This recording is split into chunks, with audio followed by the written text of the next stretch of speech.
Bonjour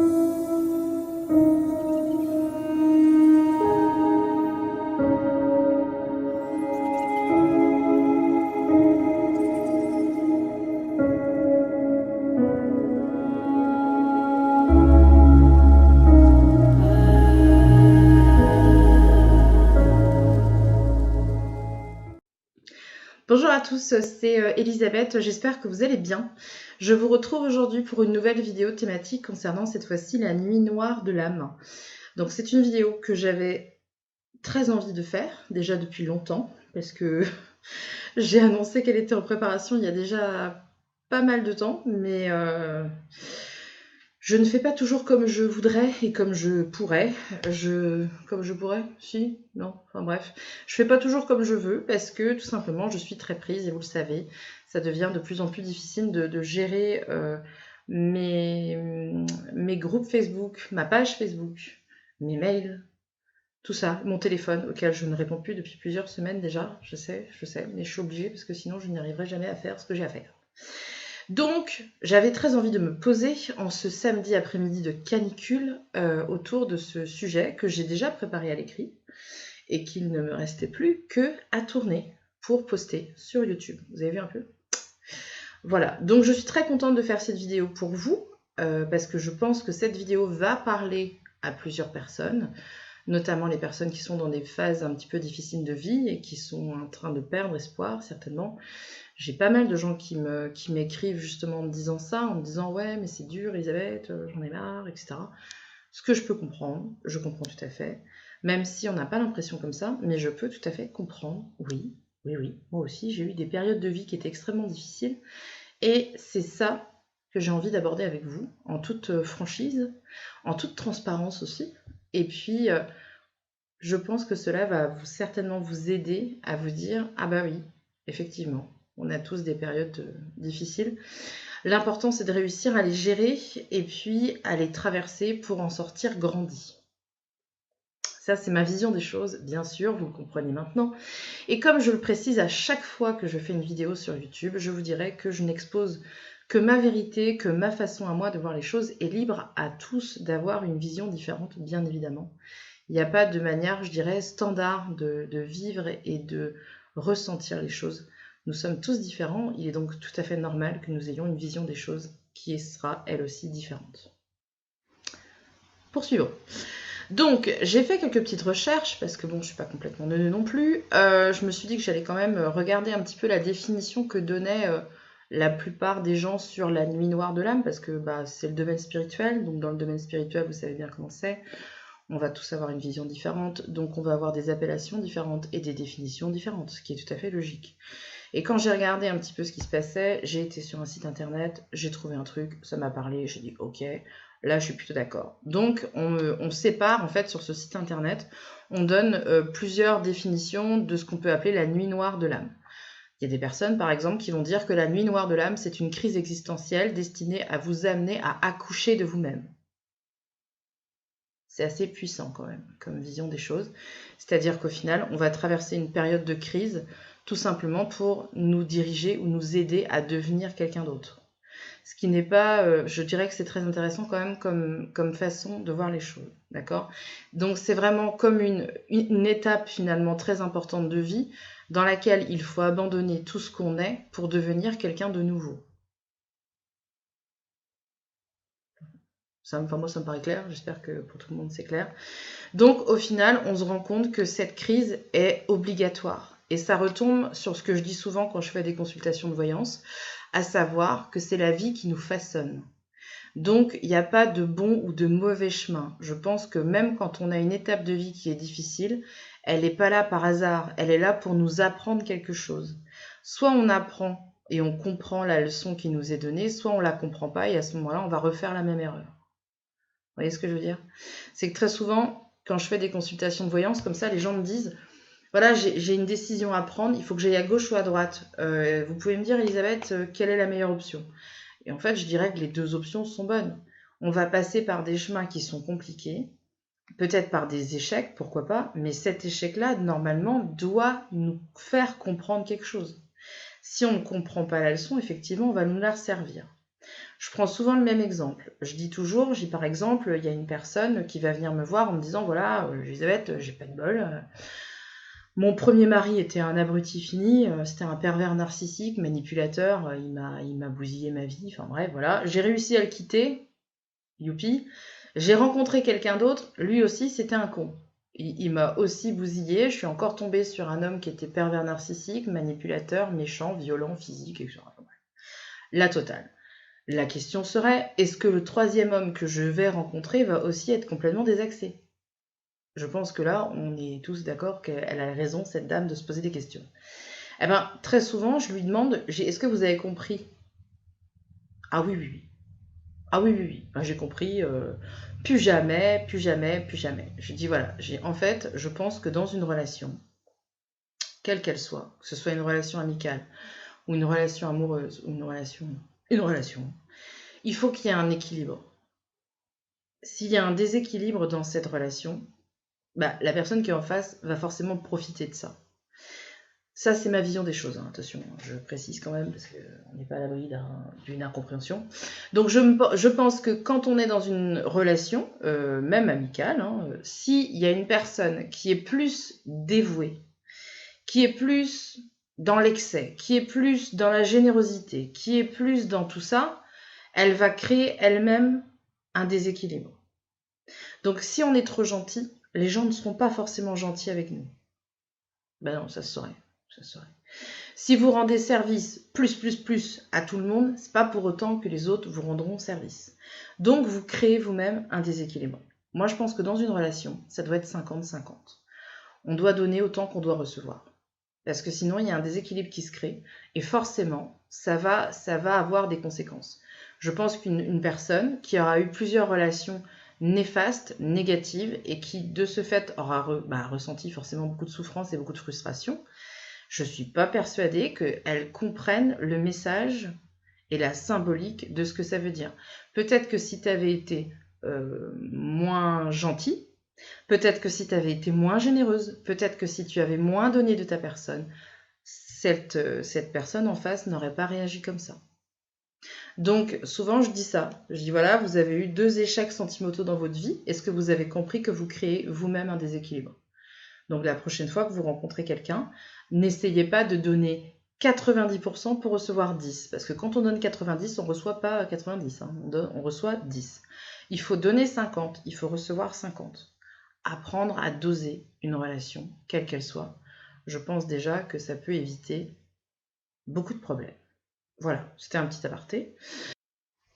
Donc tout ça, ça prouve bien que toutes les expériences qu'on a dans notre vie, normalement, façonnent notre existence et nous apprend des choses. On donne 50, on reçoit 50. Pas d'excès dans une relation, quelle qu'elle soit, jamais. Je pense que c'est déjà une bonne chose. Après, on va retrouver exactement la même problématique avec nos enfants. Moi, j'ai des enfants, je vais leur dire attention, vous ne faites pas ça, ils vont faire quoi, ils vont le faire. Et des circonstances, je dirais, du résultat, ils vont se dire ah bah oui, effectivement, j'aurais pas dû le faire. Mais je pense que c'est ça aussi la difficulté d'être parent. C'est de réussir à donner des conseils, mais sans pour autant les surprotéger. Ben non, ils sont obligés de faire leurs propres expériences, ils sont obligés d'avoir leur propre chemin, leur propre vie. Je veux dire, c'est là où c'est compliqué quand on est parent, c'est qu'on aimerait bien les mettre sous une cloche en verre en espérant qu'il leur arrive jamais rien et qu'ils soient préservés de toute chose négative de leur vie. Mais c'est pas les aider. Je pense que justement, les échecs, les difficultés, les obstacles, les épreuves, les échecs, ça fait justement grandir. C'est quelque chose qui va leur apprendre. Tu vois, tu t'es gaufré une fois, la prochaine fois, tu feras peut-être différemment. Je t'avais dit que tu allais te gaufrer, tu t'es gaufré. Donc, je pense que c'est ça la difficulté. Vouloir... on sait, nous, on est passé par là déjà avant. Bon, moi, je suis pas très vieille, je peux pas parler comme si j'avais 80 ans, mais je suis passée par des étapes de vie, et quand j'explique des choses à mes enfants, des fois, ils me disent « Oh, maman, c'est bon, tu nous fatigues, là ». Je dis « Ouais, mais c'est vrai, moi aussi, hein, vous inquiétez pas, un jour, j'ai eu 15 ans, et moi aussi, j'ai envoyé balader ma mère en pensant qu'elle savait que, voilà, elle me saoulait. Et puis, des années plus tard, on se retrouve dans la même configuration, sauf que cette fois-ci, la mère, c'est moi, quoi. » Et là, je me retrouve en face de mon moi de quand j'avais 15 ans. Et croyez-moi, c'était pas facile. Je vois aujourd'hui le truc. Et je comprends ça. Mais je suis passée par des expériences de vie où au fur et à mesure, j'ai compris. J'ai compris. Mais mes enfants devront aussi faire leur propre expérience de vie et ils devront aussi comprendre. C'est la vie, c'est normal, c'est comme ça. Si on suit cette logique, on s'aperçoit que ce soit dans l'enfance, que ce soit dans l'adolescence, dans notre vie d'adulte, peu importe, que ce soit d'ailleurs dans notre vie privée, dans notre vie professionnelle, dans notre vie personnelle, peu importe, on s'aperçoit donc que toutes les épreuves de vie qu'on va devoir traverser sont mises sur notre chemin pour nous faire évoluer. Je sais, je sais, je sais ce que vous êtes en train de penser. Je suis un petit peu mentaliste. Vous êtes en train de vous dire, ouais, super, mais quand tu es dans une période de vie qui est vraiment pourrie, tu peux pas avoir le... Tu vois, tu peux pas te dire, non, mais c'est normal, c'est la vie. Non, c'est pas possible. Je vous rassure, il y a quelques années, quand j'avais cette période, cette fameuse période très compliquée, j'allais pas jusqu'à me lever le matin en me disant non, mais c'est normal, Elisabeth, prends la vie avec spiritualité, tu verras, ça ira mieux demain. Pas du tout. Non, non, j'étais pas du tout comme ça. Il a fallu vraiment des années pour que je puisse prendre de la hauteur et le recul nécessaire pour comprendre que chaque chose en son temps. C'est compliqué d'être objectif et de se dire non, non, mais c'est normal, c'est obligatoire, c'est la vie qui m'enseigne, etc. Non, c'est pas vrai. D'ailleurs, quand on est dans des périodes de vie assez sombres, on a tendance à plus croire tout ça. Hein. On se dit non, non, mais arrêtez vos conneries. J'ai un gros problème, j'arrive pas à m'en sortir, j'ai beau essayer, ça vient pas, donc ne me dis pas avec spiritualité et philosophie que c'est parce que c'est pour mon bien. Personne ne choisit ça. Il y a aussi, si on va vraiment pousser le bouchon très loin, on va se dire non, non, mais c'est normal, c'est parce que, en fait, tu as choisi ton incarnation, et de ce fait, tu as choisi de traverser toutes ces galères. Non, ça aussi, c'est pareil, t'y crois pas une seconde quand t'es dedans, t'y crois pas une seconde, et t'as du mal aussi à tirer des vraies leçons de toutes ces épreuves de vie. Tu te dis non, mais c'est pas possible. Expliquez-moi s'il y a un message, je veux bien comprendre. Et combien même, parfois, j'ai des personnes qui m'exposent leurs problématiques de vie, et combien même je leur donne une explication, il faut que la personne en face soit en mesure de réceptionner l'information. Et ça aussi, c'est pas évident. Parce que quand on expose d'une façon tout à fait extérieure, hein, on va avoir un avis, on va dire, bah voilà, moi je pense que c'est peut-être ci ou ça. Si la personne en face, elle n'est pas prête à réceptionner l'information, elle ne va pas l'entendre. C'est pour ça que c'est très compliqué d'aider quelqu'un qui est dans une phase de vie compliquée. On pourra lui donner tous les conseils du monde, il faut qu'elle soit capable de les entendre. Et ça, c'est pas facile. Ok ? Donc, à juste titre, à cette époque-là, moi non plus, je n'étais pas capable d'entendre les conseils. Je n'étais pas non plus capable de comprendre le sens de mes ennuis, de mes blocages, des obstacles permanents que j'avais sur mon chemin. J'étais pas capable d'aller dans une déduction en me disant, ben oui, Elisabeth, forcément, pèse d'andouille. Tu vois, pas du tout. Pas du tout. Parce que j'étais à l'ouest, quoi, comme on dit chez nous. J'étais complètement à l'ouest. J'arrivais pas. Je pense que j'avais tellement d'informations, j'avais un surplus d'informations.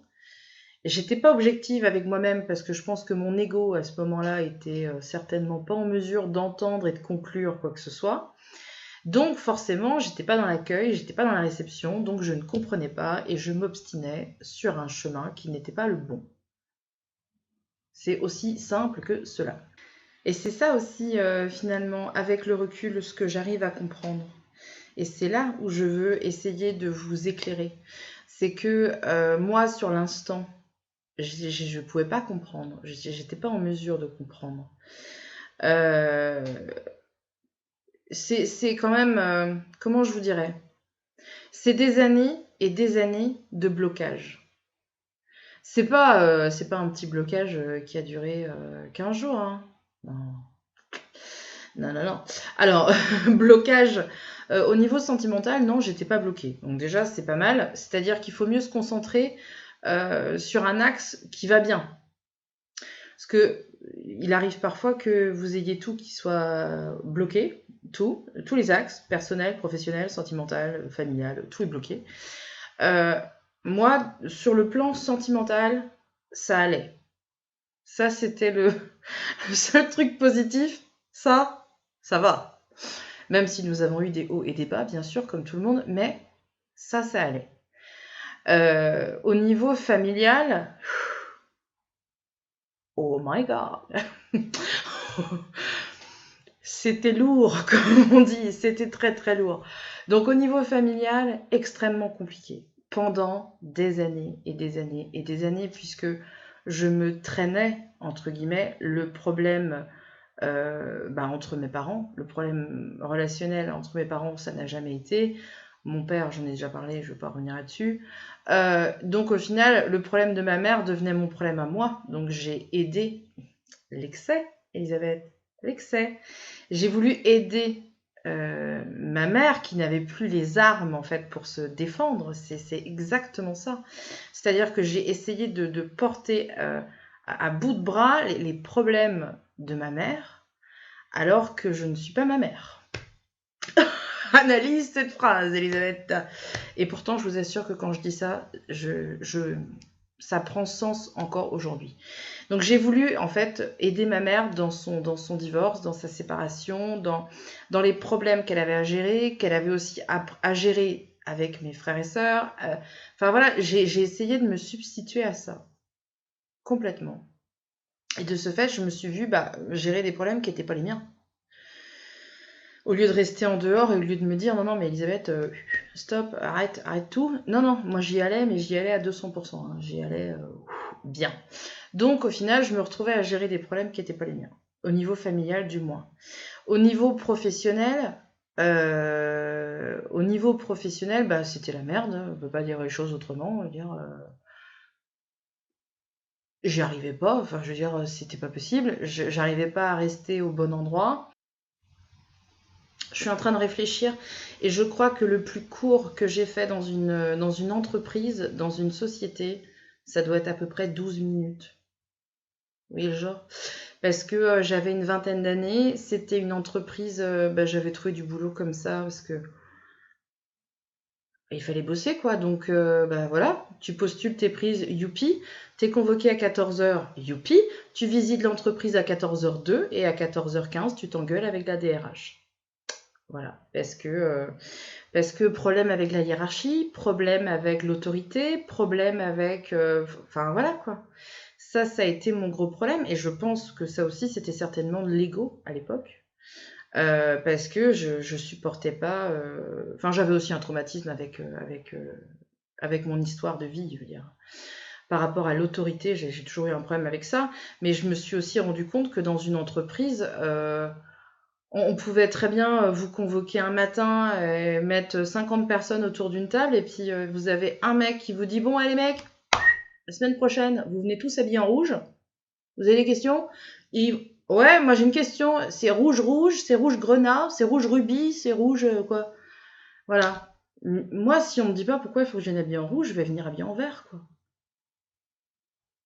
J'ai toujours été comme ça, donc j'y peux rien. Voilà. Je réfléchis certainement un peu trop. Et je demande à ce que les choses soient justifiées. Si c'est justifié, il n'y a pas de malaise. Hein. Moi, je suis la première à le faire. No problemo. Seulement, si je comprends pas pourquoi et qu'il n'y a pas de sens et qu'on ne peut pas me fournir une vraie explication, je le fais pas. Donc, dans une entreprise, en général, c'est pas bon. C'est pas bon. C'est pas comme si on demandait aux gens de réfléchir. On leur demande juste d'être des gentils petits soldats et de faire ce qu'on attend d'eux. Point. C'est tout. Et ça, c'était pas compatible avec moi. Donc... c'était pareil, à l'époque, j'étais pas en mesure de comprendre ça. Ce que je vous dis aujourd'hui là. Ah, pas du tout. Je disais toujours, ouais, je comprends pas, je tombe que sur des entreprises, ils sont pas sympas. Voilà. Et si on m'avait dit, écoute, t'as 4 terres et puis tu fais juste ce qu'on te demande et puis c'est tout, je t'aurais dit, ouais, n'importe quoi. Tu vois, c'est parce qu'à l'époque, j'étais pas prête. Donc pendant des années et des années, au niveau professionnel, j'ai été un petit peu dans tous les sens. Bon, j'avais... objectivement, hein, j'avais des qualités qui faisaient que je pouvais m'adapter à différents postes, à différentes situations. Le tout, c'était de faire quelque chose déjà, d'avoir une activité. J'ai jamais reculé devant un poste, quel qu'il soit. J'ai fait plein de choses. J'ai un parcours professionnel extrêmement atypique. Je peux vous dire que mon CV, si je le fais, je crois que je dois être à 3 pages, parce que j'ai travaillé beaucoup dans différents postes, dans différentes entreprises, dans différents rôles, j'ai fait plein de choses, mais en même temps, le positif, c'est que j'ai toujours travaillé. Voyons ça d'un œil positif. Mais c'est sûr que j'avais presque honte au final de montrer mon CV, quoi. J'avais honte. Je me disais, mais attends, j'ai fait un CDD de 2 mois, un CDD de 6 mois, j'ai été là pendant 1 an, après je suis partie, après j'ai été licenciée, après je suis reprise, après j'ai quitté une entreprise, mais je suis retournée dedans 2 ans plus tard, enfin, tu vois le truc? Et à cette époque-là, je ne m'interroge toujours pas sur le pourquoi du comment. Non, pas du tout. Non, je me dis non, je vais trouver du boulot un jour, ça va être bien. Et puis je commençais dans une entreprise, au début c'était super, en plus je me faisais des contacts parce que j'ai toujours eu un relationnel très étendu, j'adore rencontrer des gens, j'adore partager, vous savez maintenant, vous savez bien comment c'est. Donc j'ai rencontré des gens super en plus, quoi, qui sont devenus des amis, des contacts, avec qui on se perd pas de vue, et même des personnes avec qui j'ai noué des vraies relations qui perdurent encore aujourd'hui, donc c'est super. Mais par contre, à un moment donné, il y avait toujours un truc qui n'allait pas. Il y avait toujours un clash, ça finissait toujours par échouer. Je suis arrivée, j'étais je dirais, la professionnelle de la rupture conventionnelle. Moi-même, j'expliquais à mon employeur comment on allait faire. Je connaissais tout le monde au Pôle emploi, c'était super, j'arrivais, je savais où était la machine à café. Salut les mecs, bonjour Naïs, ça va bien? Ouais, et toi Guillaume? Oh Guillaume, t'es toujours là? T'avais pas demandé ta mutation il y a 1 an et demi? Voilà, c'était comme ça, c'était vraiment comme ça. Je vous assure, c'est vrai. Et au final, toujours dans la même réflexion, en me disant, je comprends pas. Je comprends pas. J'avais des copines, des copains qui étaient dans des sociétés depuis des années, ils avaient le même boulot depuis 10 ans, ils avaient les mêmes collègues depuis 10 ans, voilà, ils avaient toujours leurs vacances au mois de juillet, ils avaient toujours des RTT le samedi, enfin voilà. Et moi je connais pas en fait, je connais pas la routine, je connais pas la routine au travail en fait, en quoi ça consiste, tu vois, je connais pas ça. Non, non, non, parce que moi, généralement, j'ai même pas le temps d'apprendre toutes les procédures entreprises, que déjà, je suis partie. Donc voilà. Ou alors, on me pousse vers la sortie, il y a toujours un truc qui se passe.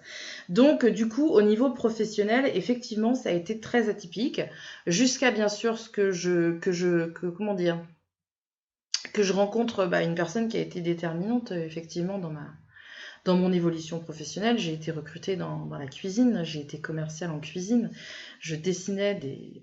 J'en ai déjà parlé, hein. Je faisais du design à l'époque. J'avais fait... C'était un super souvenir, c'est un super souvenir. J'ai travaillé dans la cuisine, j'ai été recrutée par un homme qui était extraordinaire, qui m'a appris plein de choses au niveau commercial. Et je me rends compte justement de la richesse de cette expérience, parce que aujourd'hui, il y a des choses que je fais encore en pensant à lui et en me disant, mais oui, mais évidemment, j'étais obligée de passer par là pour comprendre des choses, même si sur l'instant, j'ai pris ça comme un échec. Sur l'instant, c'était vraiment dur. Déjà, c'est très technique comme boulot. Vous débarquez dans un monde que vous connaissez pas. Vous savez, moi avant, j'avais pas eu des postes super gratifiants. J'ai fait de la caisse, j'ai fait de la mise en rayon, j'ai fait tout ce que j'ai pu faire. Et au final, un jour, je décroche un poste en tant que commercial en aménagement, ameublement. Je dessinais des espaces sur mesure. C'était un boulot qui était gratifiant. C'était un grand groupe. Moi, j'étais un peu la fille un peu paumée qui arrive là-dedans. Euh, et je me dis, mais est-ce que je vais pouvoir réussir? Vraiment, il s'est pas planté, le mec qui m'a recruté? Sérieusement? Vous êtes sûr? Parce que bon, ça faisait peur un peu quand même. Mais bon, je me lance là-dedans, j'apprends plein de choses. Au bout de 2 ans, je capitule. J'ai dit non, en fait, j'arrête. Un matin, en réunion, 9 h, Elisabeth, elle prend plus de plaisir, donc Elisabeth, elle dit stop. En général, c'était comme ça. Ah oui, oui, il y a des gens qui réfléchissent, qui sont pas bien dans leur poste et qui réfléchissent pendant 10 ans avant de partir. Pas moi. Non. Moi, c'est Elisabeth, tu prends du plaisir? Oui. Tu continues. Elisabeth, tu prends pas de plaisir? Non. Je me casse. Voilà. C'était un peu mon côté un peu rebelle, un peu cinglé, un peu spontané, voire beaucoup spontané, je reconnais. Donc un matin, je suis arrivée en réunion, on m'a fait une réflexion, on m'a fait un petit coup vache, j'ai dit ok, très bien, bah écoutez, je m'en vais. Voilà. Et on m'a dit non mais Elisabeth, reprends-toi. Tu dis ça parce que t'es énervée. Je dis alors là tu fais pas ça, hein, parce que sinon je fais un abandon de poste et je me tire direct. Voilà. Elle a du caractère la petite. Donc donc je suis partie en excellent terme avec ces gens-là. Aujourd'hui on est toujours amis, donc ça prouve que voilà, on n'est pas complètement. On a fait les choses intelligemment. Je suis partie, ça a été très très bien, ça s'est bien passé. Et puis voilà, j'ai été dans une autre boîte, refaire ce que je faisais avant. Et là, parcours atypique. Et là, mon chef d'entreprise, en fait, a abandonné la société. Et donc, m'a abandonné aussi. Donc, voilà, j'étais toute seule, j'avais plus... il n'y avait plus de capitaine sur le navire. Donc, ça a été très compliqué, mais je m'en suis sortie, encore une fois. J'ai appris plein de choses, j'ai rebondi, voilà. Et puis, je suis retournée après dans le domaine de la cuisine, et là, rebelote Charlotte, je suis retombée dans la même spirale que j'étais avant, et tous les matins, je me disais, mais Elisabeth, t'es complètement con. Enfin, je veux dire, t'es déjà passée par là, ça marchait pas, et qu'est-ce que tu fais? Tu retournes. Voilà, et j'avais pas compris. C'est comme la femme qui a eu un premier mari et avec qui ça se passe pas bien et qui retourne avec un autre mari pour faire ça pas bien. Et ben moi c'était pareil.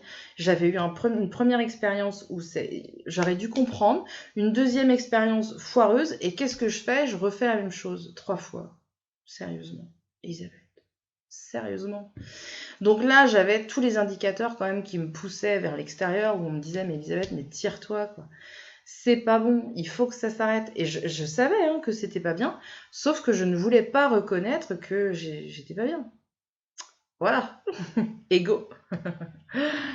Et je me suis fait virer. Bon, voilà, je me suis fait virer again. Donc on a fait une rupture conventionnelle again.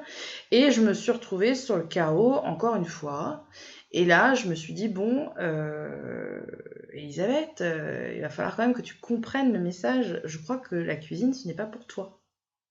Malgré le fait que tu as des super collègues de travail avec qui tu t'entends super et que tu adores, malgré le fait que j'adorais mes clients parce que je prenais un plaisir absolu à les accompagner dans un projet comme ça qui était pour moi qui était important. Mon travail avait une vraie signification, une vraie symbolique, mais ça peut pas marcher. Ça peut pas marcher parce que je suis dans l'excès, parce que je travaille trop, je travaille 10 fois trop, je fais tout à la place des autres, je deviens le larbin, je deviens celle qui n'a aucune considération alors que je travaille comme une tarée pour tout le monde. Et là encore, je crée un déséquilibre.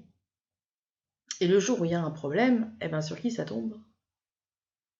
Je vous le donne en mille. Voilà, donc voilà un petit peu au niveau professionnel qu'est-ce qui se passait, avec bien sûr tout ce qu'il y a autour à gérer. Non, parce qu'il n'y avait pas que ça. Il y avait aussi ma mère qui tombait malade, qui avait un cancer. J'avais bien sûr des problèmes à gérer au niveau de la maison, tout tombait en panne, les arbres tombaient par terre. Ouais, j'ai eu des arbres qui sont tombés par terre, mais au mois de juin. Ouais, ils tombaient pas l'hiver chez nous, ils tombaient en juin quand il faisait 30 degrés. Voilà.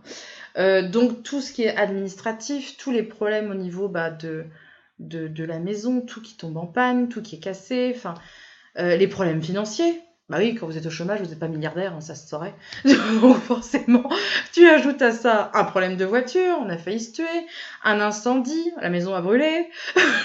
D'ailleurs, j'ai un magasin aussi qui avait cramé à une époque, enfin bref. Donc il y a quand même un cumul de miles et au bout d'un moment, vous vous dites non mais est-ce que quelqu'un pourrait m'expliquer? Les années se suivent et se ressemblent parce que tout ça, ça a été mon quotidien pendant des années. Ça n'a pas duré 15 jours, ça a duré très longtemps. Approximativement, ça a duré quasiment 13 ans. Ouais, je sais, c'est lourd de conséquences, mais ça a duré quand même un certain temps, avec que des problèmes et des problèmes et des problèmes et des problèmes. Et plus ça va et plus on s'enfonce et plus on a... Enfin voilà, ça a été une période très très difficile où se lever le matin, Ça m'arrivait de me dire, tiens, aujourd'hui, qu'est-ce qui va m'arriver? Je vais peut-être avoir un accident de voiture. Je vais peut-être... tiens, il y a un truc qui va tomber en panne, ça c'est sûr. Il y a un truc qui va casser, voilà, c'était le quotidien. Et puis c'est vrai qu'en plus de ça, j'ai perdu ma mère en 2010. Donc ça a été la goutte d'eau, je dirais, la goutte d'eau totale. Après, en 2011, j'ai perdu un ami, j'ai un ami qui s'est suicidé. Rebelote, ça a été extrêmement difficile, une période très très dure, très très sombre. Et puis, la sensation de toute façon que n'importe quoi je vais faire au niveau professionnel, n'importe quoi on va tenter, même au niveau personnel, au niveau de la maison, n'importe quoi on va essayer de faire, de toute façon, ça va échouer. Ça va pas marcher. Et c'est un renouvellement permanent d'ennuis, de problèmes, de retards, d'obstacles, de déceptions, de contretemps, d'engueulades. D'engueulades. Parce que bien sûr, il y a aussi le domaine personnel, comme je disais tout à l'heure, le problème des personnes qui sont autour de nous, les amis, on va dire, des personnes qui gravitent autour de nous et qui ne sont pas forcément des personnes qui vont nous tirer vers le haut. Mais ça non plus, on n'en a pas du tout conscience. À ce moment-là, je n'en avais pas conscience, du tout, du tout, du tout. Donc j'avais des personnes autour de moi qui n'étaient pas forcément d'une très grande sincérité, c'était pas forcément des gens qui avaient quelque chose à m'apporter, tout simplement. Donc j'étais déjà pas bien et j'allais fréquenter des gens qui n'étaient pas bien non plus. Donc pas bien plus pas bien égale, boum, méga pas bien. Ouais, tu choisis en fait des gens qui vont pas bien aussi. Bravo Elisabeth. Bravo. Donc, je crois que j'ai eu un électrochoc quand j'ai arrêté, quand je me suis retrouvée licenciée la dernière fois, que j'ai eu besoin de me poser à plat, parce que je sortais quand même d'un contrat quasiment de 2 ans, hein, donc oulala, 2 ans de contrat, Elisabeth, c'est énorme. Donc, pour moi en tout cas. Donc, je me suis posée, je me suis dit, bon, réfléchis, ok, réfléchis. Ouvre grand tes chakras et concentre-toi. Et une fois que j'avais fini de ranger mes épices par ordre alphabétique et mes serviettes de toilette par couleur, je me suis dit, il va falloir que tu te poses et que tu fasses un listing de ce qui ne va pas dans ta vie, de ce que tu voudrais changer dans ta vie et de ce que tu voudrais. Tes objectifs, au final, c'est quoi? Qu'est-ce que tu veux? Et c'est exactement la même chose que j'applique aujourd'hui dans mes rendez-vous. Hein. Quand quelqu'un ne va pas bien, je lui dis « Qu'est-ce que tu veux ?» Et ben moi, c'est ce que j'ai fait. Je me suis posée, j'ai fait un listing et je me suis dit « Ouais, en fait, y a beaucoup de choses que je ne veux plus, ça c'est sûr.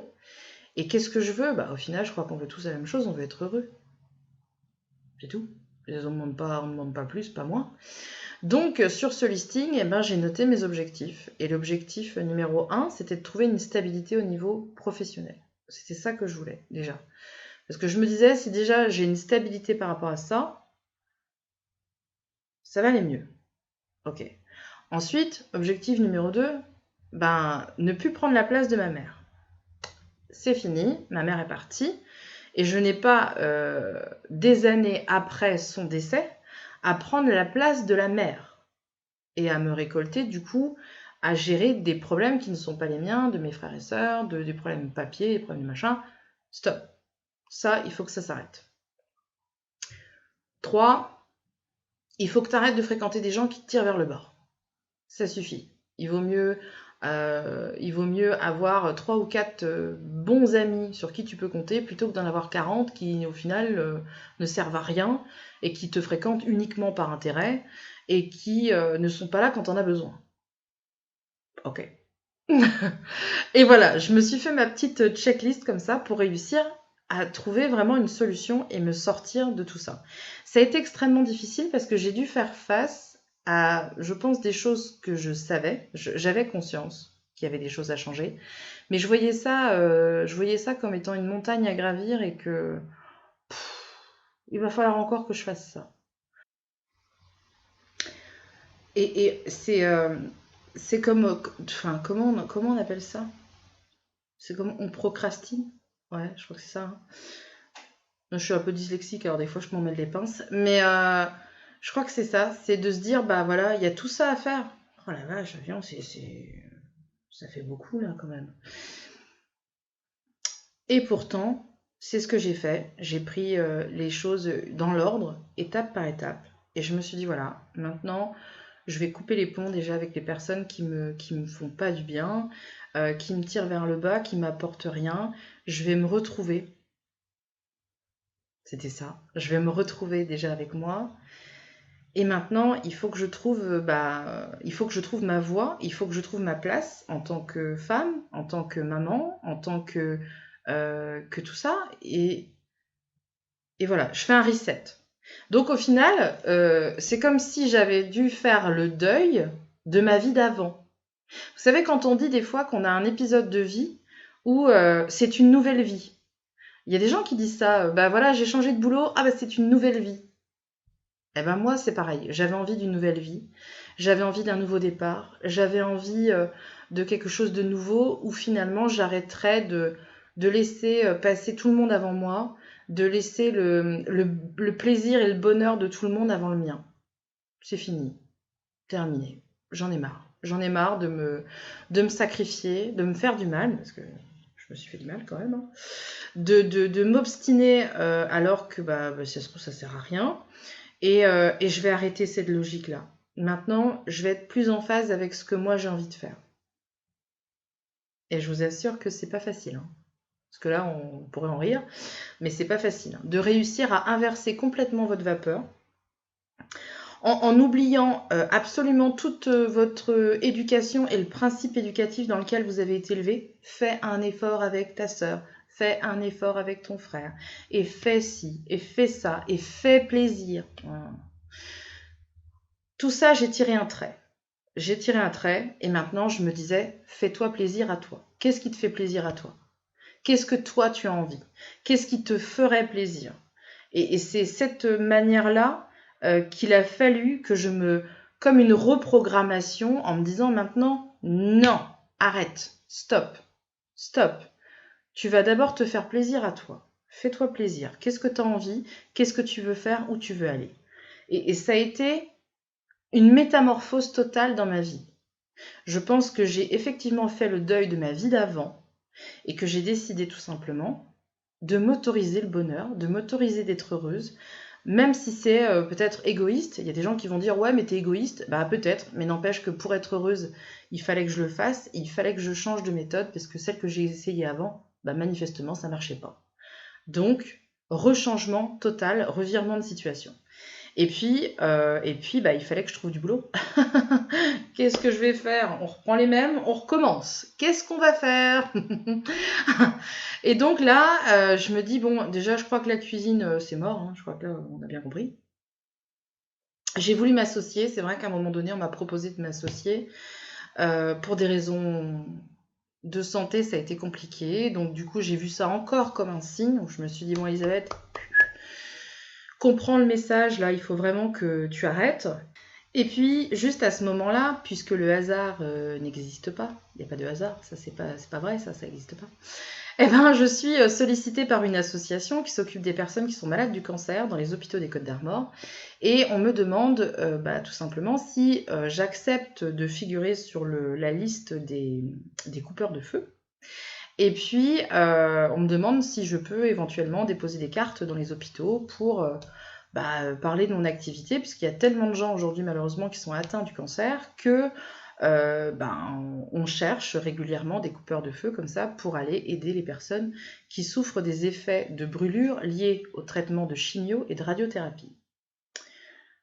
Et là, je me dis, c'est peut-être un signe, en fait. Il y a peut-être un truc. Donc, je me dis, de toute façon, j'ai le temps. C'est pas comme si j'avais pas le temps. J'ai rangé mes épices, les serviettes de toilette aussi. Donc, étape 3, tiens, je vais faire des flyers. Ok, allez, hop, c'est parti. Site internet, boum, je fais des flyers.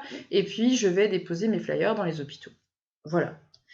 Et la première semaine que j'ai fait ça, j'ai eu 70 coups de fil.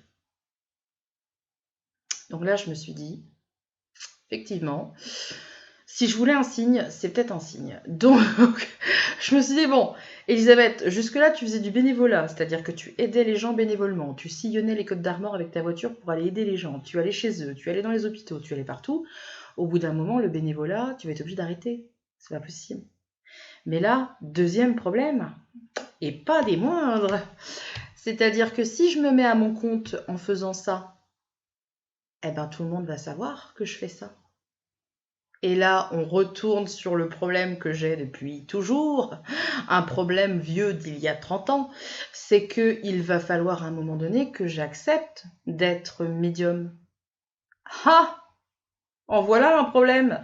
Bah oui, parce que je suis née comme ça, j'ai rien demandé, c'était le packaging, c'était livré avec. Mais le problème, c'est que j'ai toujours eu un problème avec ça. J'ai toujours eu un problème à dire que j'étais médium. J'ai jamais dit ça. Non, non, non. Alors mon mari, bah, effectivement, il est au courant, il vit avec moi, donc ça serait compliqué de passer à côté de ça. Mais hein. Et puis tous les gens qui m'ont croisé avant, dans toutes mes vies professionnelles, hein, d'ailleurs mes vies, vous voyez, dans toutes mes expériences professionnelles, toutes les personnes que j'ai croisées et qui sont très très loin de ce contexte-là, le jour où ils vont savoir que je me suis mise à mon compte en tant que médium, ils vont se dire mais ça y est, on l'a perdu Elisabeth. Ça lui a tourné la tête la cuisine, la pauvre. Maintenant, elle a complètement déraillé.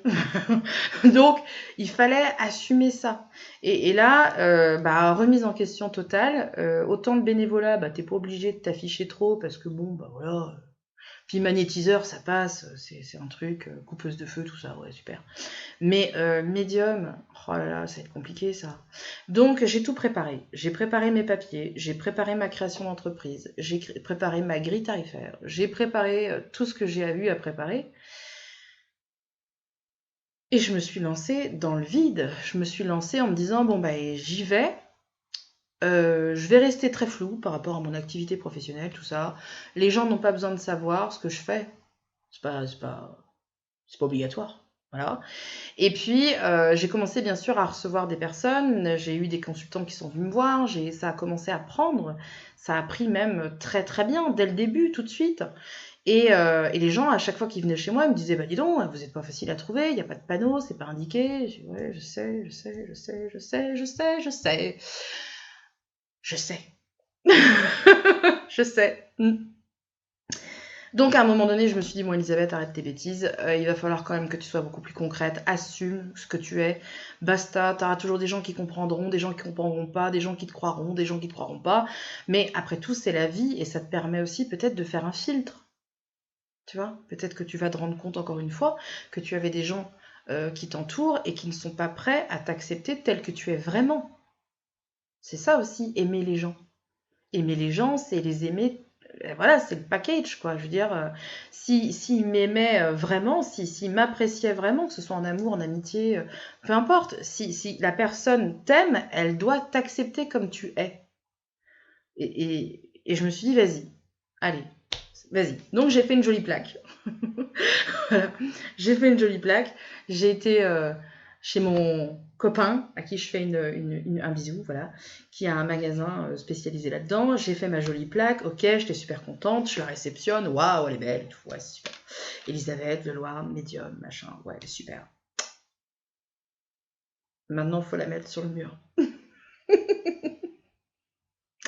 Ah ouais, je suis terrible, hein. Donc j'ai demandé à mon mari, j'ai dit tiens, tu veux bien sortir la perceuse et puis me poser la plaque là-bas, tout ça? Oui, ok, très bien, ok. Et c'est parti. Et donc je l'ai vu mettre la plaque sur le mur et là j'ai eu envie de pleurer toutes les larmes de mon corps. Parce que cette fois-ci c'était ça y est, c'est noté, c'est marqué, c'est sur mon mur, tout le monde sait, tout le monde va savoir. Tout le monde va savoir. Je pourrais plus passer à travers les mailles en faisant croire que je fais autre chose, en faisant croire que je suis quelqu'un d'autre. Non, c'est fini. Cette fois-ci, tu es à poil, Elisabeth. Tu es toute nue. Tout le monde va voir. Tout le monde va savoir. Et ça, c'est super dur. L'acceptation de soi en se disant, voilà, je vais assumer qui je suis, ce que je fais, ce que je crois. Et tant pis, quoi. Tant pis si les autres n'y croient pas, tant pis si je suis considérée comme une allumée, tant pis si je suis rejetée, tant pis, j'assume aussi. Mais je pense à mon bonheur. Voilà. Est-ce que ça me rend heureuse? Oui. Donc vas-y, fais-le. Et au début, quand je passais devant ma plaque, à chaque fois je m'arrêtais et je me disais, oh, ça y est, c'est noté. Voilà, ça y est, c'est bon. Et c'est une vraie étape parce que quand vous avez enfin la sensation d'avoir traversé l'enfer pour réussir à être enfin bien dans votre vie, bien à votre place. Ça y est, j'ai éliminé tous les problèmes que j'avais autour de moi. Aujourd'hui, je ne fréquente que des gens qui sont sains. Je fréquente des gens qui m'apportent quelque chose. Même des fois dans des domaines auxquels je ne comprends pas grand-chose, que qui sont complètement, je dirais, étrangers à moi, à mon domaine par exemple. Mais quand je rencontre des gens, même des consultants, j'ai rencontré il n'y a pas longtemps un neurochirurgien. Moi, je suis ridicule à côté. Neurochirurgien. Le mec, il opère des cerveaux, quoi. Wow. Et ben, j'ai été captivée par cette rencontre parce qu'il m'a appris plein de choses. Je trouve c'est hyper intéressant. Au niveau familial, c'est pareil. J'ai fait un tri sur le carreau. Aujourd'hui, je ne fréquente que les personnes qui m'apportent quelque chose et quelque chose de bon. Tout le négatif, c'est terminé. Au niveau des amis, c'est pareil. Et au niveau du travail, c'est pareil.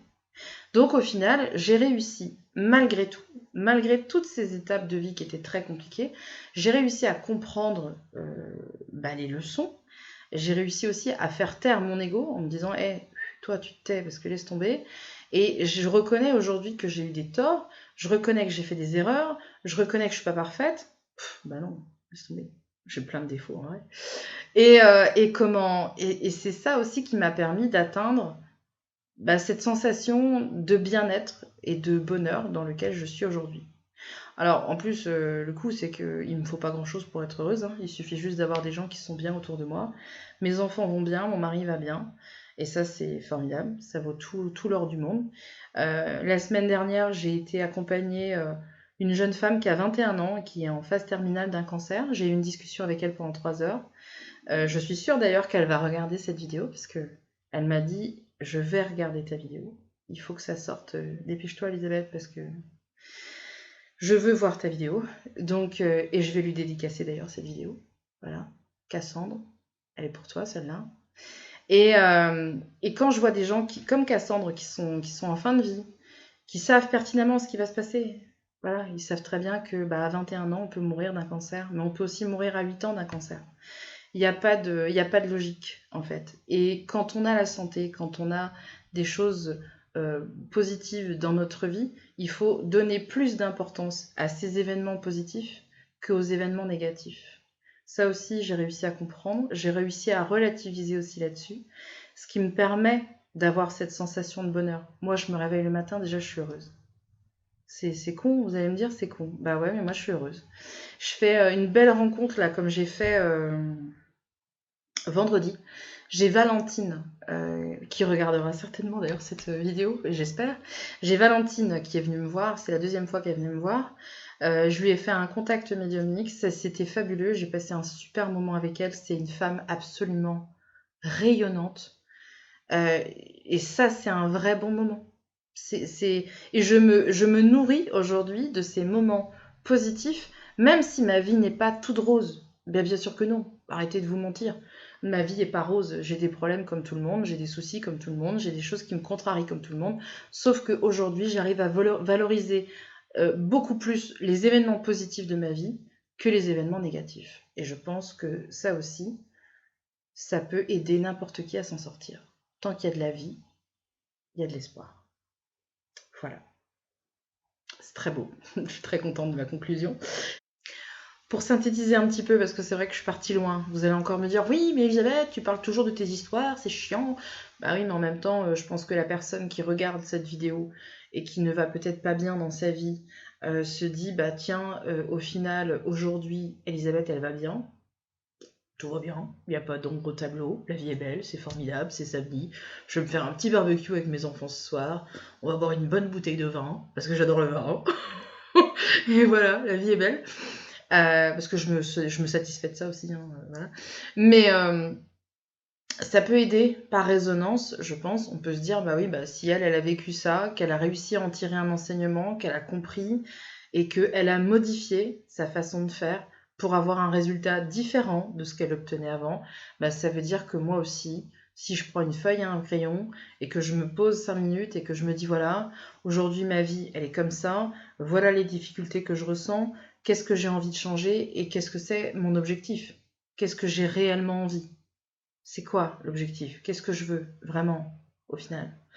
Eh ben, c'est tout bête hein, comme exercice, hein. Et puis en plus ça vous prend un quart d'heure hein, pour le coup.